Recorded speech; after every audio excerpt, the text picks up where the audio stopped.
जय हिंद साथियों, आशा है सभी बढ़िया होंगे। आज के इस लेक्चर में हम बात करने वाले हैं वुमेन एम्पावरमेंट की प्लेलिस्ट पर, एक ऐसे टॉपिक पर जो भारत की आधी आबादी को सीधे प्रभावित करता है। एक ऐसी समस्या जो हर घर में छुपी हुई है और सबसे बड़ी बात, भाई ये बात समाज में नॉर्मल हो गई है, इस बारे में कोई बात ही नहीं करता। कई बार तो कानून भी आंखें मूंद लेता है, एंड वो है gender discrimination and sexual violence. Just imagine there is filled up a rape case report in at every 16 minute in India. हर 16 मिनट में एक रेप केसेस फाइल होता है, और ये केसेस केवल वो हैं जो रिकॉर्ड में आते हैं, और जो दब जाते हैं उनका क्या। NHFS 5 यानी नेशनल फैमिली हेल्थ सर्वे के अनुसार लगभग 6% से ज़्यादा केसेस में मैरिड वुमेन ने सेक्सुअल वायलेंस का सामना किया है, एंड मैक्सिमम केसेस में परपेट्रेटर हस्बैंड ही होता है। लेकिन मैरिटल रेप्स को क्राइम नहीं माना जाता आज के समय में इंडिया के अंदर। ये सिर्फ नंबर्स नहीं है, ये हर घर की कहानी है। हर तरफ हम कहते हैं भैया बेटी बचाओ बेटी पढ़ाओ लगे वगैरह वगैरह लाना फलाना, और फिर वहीं दूसरी तरफ भारत की आधी आबादी को एक प्रॉपर्टी, एक चीज की तरह ट्रीट किया जाता है। चलो शुरू से शुरू करते हैं। भारत में रेप केसेस की क्या कंडीशन है। NCRP 2022 की रिपोर्ट के अकॉर्डिंग ऑफिशियली 31,156 केसेस रिकॉर्ड में आए हैं। It means 86 cases per day, 86 cases per day, but that's only recorded. Out of recorded उसके बारे में कोई बात करेगा।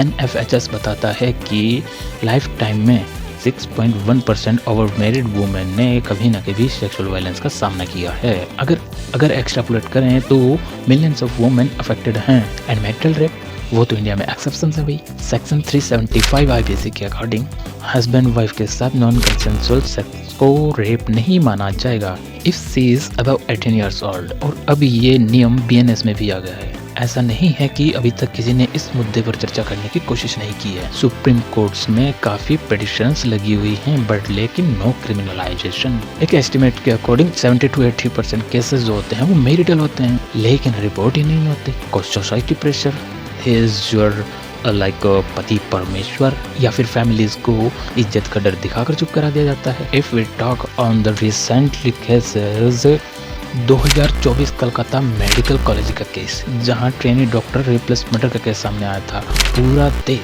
देश प्रोटेस्ट में था। 2025 में Durgapur medical college gang rape case, 21 में सारे उसके 9 लोग थे भाई। ये कैसे सिर्फ हेडलाइंस बनते हैं, बट लेकिन यहाँ पे एक चीज नोट कीजिए, कास्ट एंगल देखिए जरा भाई। वुमेन तो है, वुमेन है, ठीक है, मतलब ठीक नहीं है, बट लेकिन वुमेन है। वुमेन में भी वो दलित, आदिवासी, वो पिछड़े वर्ग से तथा कथित अछूत वर्ग से आती हैं, उन पर ज़्यादा वायलेंस देखने को मिल रहा है। According to NCRB data, Dalit women पर 2015 से 20 तक लगभग 45% केसेस इंक्रीज हुए, और वो भी अपर कास्ट मेंस द्वारा। क्यों? सबक सिखाने के लिए। If we talk on the root causes of that incidents, ये रेप कल्चर सिर्फ लस्ट नहीं है इंडिया में, ये वुमेन को कंट्रोल करने का टूल बना रखा है। पैट्रियार्की कहता है कि वुमेन एक प्रॉपर्टी है, पति की, फैमिली की। स्मृति टैक्स यानी कि जैसे मनुस्मृति जैसे टैक्स से एक इन्फ्लुएंस आया है कि वाइफ हस्बैंड की सर्वेंट है। अगर इसे और डिटेल में समझना है तो ये मेरी लास्ट लेक्चर्स देखें, उन पर जरा आपको नोटिस करना पड़ेगा।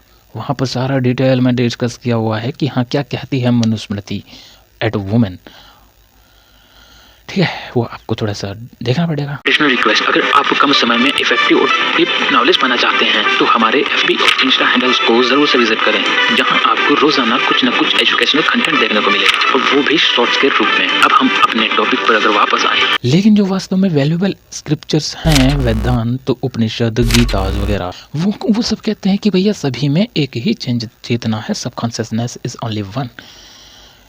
कबीर कुआं एक है, पानी भरे एक, बर्तन में ही भेद है, पानी पानी पानी सब में एक। So what is the difference between male, female and another जो भी species हैं? There is no difference baby।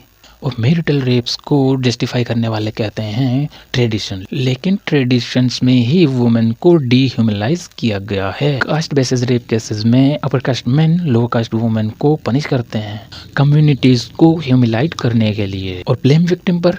छोटे कपड़े पहने, रात में बाहर गई, वहाँ क्या कर रही थी, इस समय तक नहीं जाना था, ये नहीं करना था, वो नहीं करना था, फलाना फलाना।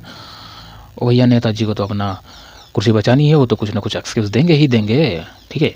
और कभी कभी तो खुद रेपिस्टिव अगली बार में नेता के लिए खड़ा हो जाता। अभी ऑल इज हेल गाना आया था ना, हाँ उसको देखना जरा। वाह मंत्री जी वाह, थोड़ा सा सच सुनने को क्या मिल गया, आपने तो सीधा देशद्रोही का ही ठप्पा लगा दिया। कौन सा सच? कोई दिक्कत नहीं है हमारे महान भारत देश में, 4th लार्जेस्ट इकोनॉमी है हम, ऑल इज वेल। नहीं नहीं मंत्री जी, बिल्कुल ठीक कह रहे हैं आप। वैसे मंत्री जी, इटली में एक हार्मफुल केमिकल फैक्ट्री को बैन किया गया और उसके ओनर्स को 121 साल की जेल हुई, और आज वही फैक्ट्री हमारे देश में खुलेआम चल रही है बिना किसी ऑब्जेक्शन के। लेकिन आप बिल्कुल ठीक कह रहे हैं, ऑल इज वेल। और साइंटिस्ट हमारे सब जेल में बंद हैं और रेपिस्ट सारे बेल पर बाहर, पर कोई बात नहीं, ऑल इज वेल। खाना, हवा, पानी, सब में जहर, लेकिन फिर भी ऑल इज वेल। नहीं मंत्री ji, all is not well, all is hell. Victim क्या जाने रेपिस्ट का क्या होगा, जेल मिलेगी या अगला नेता होगा, सड़के खुदी तो हेलमेट से भी क्या होगा, टैक्स भी दो घूस भी दो, महंगाई की लात अलग से ऑल इज वेल।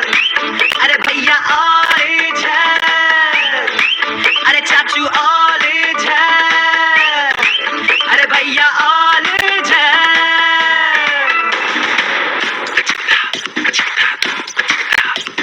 रेसिज्म पे मुंह बन गए, सिविक सेंस का पता नहीं, पानी में मिलावट और खाने को कुछ भी बचा नहीं, खास खास के सांस ले रहे हैं सारे, क्यों सबसे बड़ी इकोनॉमी के करते दावे, चाहे पेड़ क्या पूरा जंगल ही वो कटवा दे, जिस पर पैसा है वो देश का राजा है प्यारे। लेकिन इसके अलावा भी 70 to 80% केसेस घर में ही देखने को मिलते हैं, और सभी केसेस में लगभग कोई ना कोई नॉन पीपल ही निकलता है। अगर हम एम्पावरमेंट की बात करें, द वे फॉरवर्ड क्या रहेगा, तो भैया जी सॉल्यूशन है एजुकेशन, इकोनॉमिक इंडिपेंडेंस, एंड हमें अपना point of view, mindset change करना पड़ेगा। First of all we have to note literacy rate.